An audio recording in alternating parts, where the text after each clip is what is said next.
Our next speaker, I'm particularly delighted to introduce to you because she's from my neck of the woods, Aberdeenshire. She's Lilias Ahmeira, who some of you may have heard her name Lilias Curtin, she was previously. And she's really worked at the forefront of energy medicine for 10 years. She ran a very successful clinic in London. She had lots of celebrities who came to that clinic, so was a bit of a media star in those days. She's now moved to the quieter and tranquil area where we are in Lumfanan. She's a mum to 3 boys, one of whom has autism. She's always looking for groundbreaking ways of taking people forward, and she really feels that addressing symptoms is a bit disrespectful to the person, and she's going to be telling us more about that too this morning. She's going to speak to us about her journey as a parent and as a practitioner. So, Lilias Ahmeira.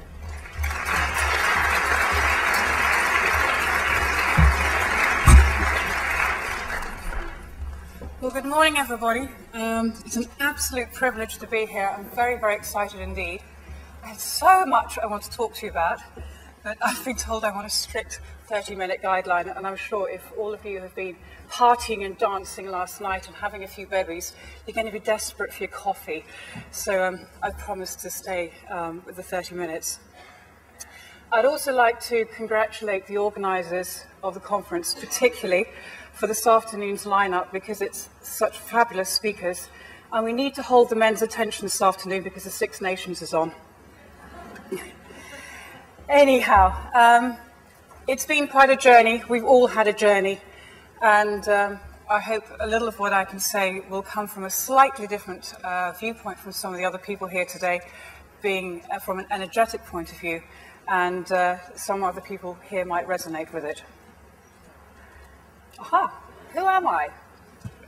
First of all, as all of us are, we are parents, and that is where one has to have one's main focus at the end of the day. We can all have wonderful things we want to do in our lives, but we can never lose sight of the fact that we have people at home who are foremost in our lives.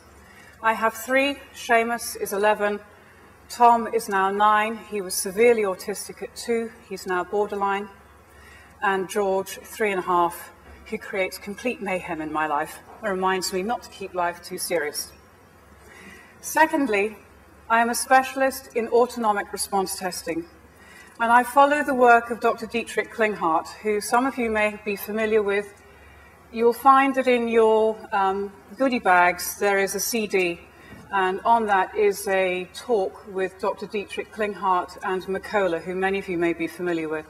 There is some phenomenal information on there, so I really implore all of you to listen to it at some point. I'm one of only 2 practitioners in the country who specialise in bodywork of autonomic response testing. There are a lot of other autonomic response testing dentists, and one of the primary areas that we look at is removing heavy metal toxicity from the body. This is Tom. As you can see, he's a bonny chap, to use a local Scottish term. I'm getting into the Scottish language. I've only been up there 18 months. I'm picking up a few terms. And he's been my driving force. I'd already started to get into the world of energy medicine, and then Tom came along and turned my life completely upside down, as all of your children will have done, and suddenly you realise that perhaps your focus in life is going to change a little. His background. I knew right from the start that something was wrong. And all of the lovely doctors around go, "It's fine, you've got a fabulous baby there, don't worry." Mothers, trust your instincts. He didn't talk till he was 4. He had no eye contact. He was head banging. And I'm sure many of you have seen it, or if you haven't, to see your child walking along a wall just going bang, bang, bang, it is soul destroying. You don't know what to do. Nobody seems to be able to give you any answers, and you're left to deal with it. Potty training was a nightmare. Didn't happen until he was 5 or 6. Taking the nappy off, excrement on the walls, horrific. And it all stops with us, the mothers. How many fathers have cleared it up? Oh, well done, sir. Oh, a few others. I congratulate you. Bedwetting. You know, how many times have we got up in one night to change the sheets? 2, 3, and we just keep doing it. And we know that one day it's going to work. And on top of that, I had a very, very aggressive, very unhappy little boy. After much fighting, we finally received a diagnosis of being severely autistic. And he was statemented around 3 years of age. And I mean, again, we have the diagnosis, it's a real shock. And then you have to fight tooth and nail to get attention, to get somebody to give us some service, to get somebody to give us some help. It shouldn't be this way. The emotional roller coaster. And this is a side that a lot of people don't talk about, and it's really, really important.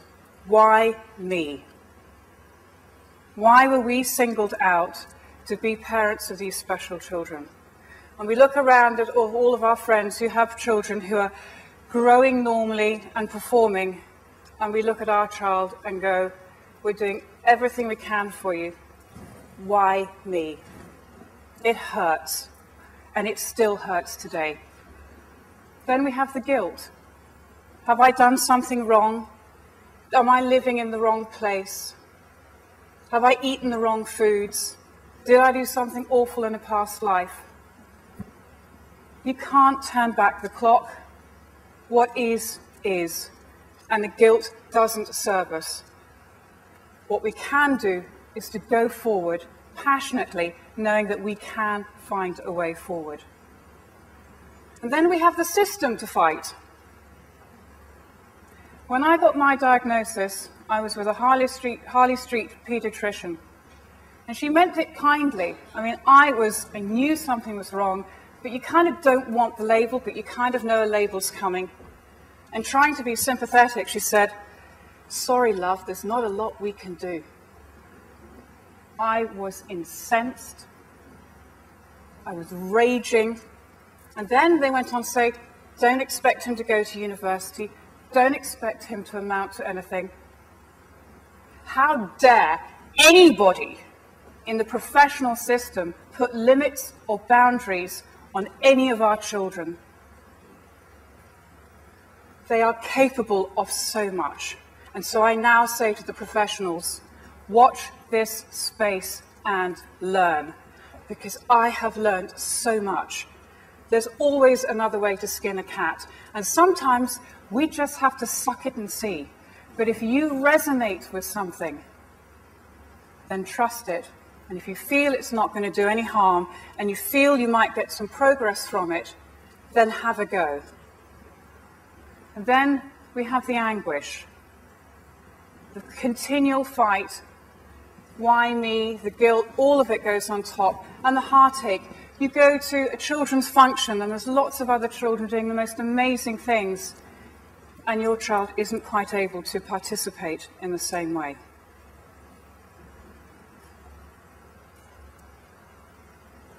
What do? What we all do.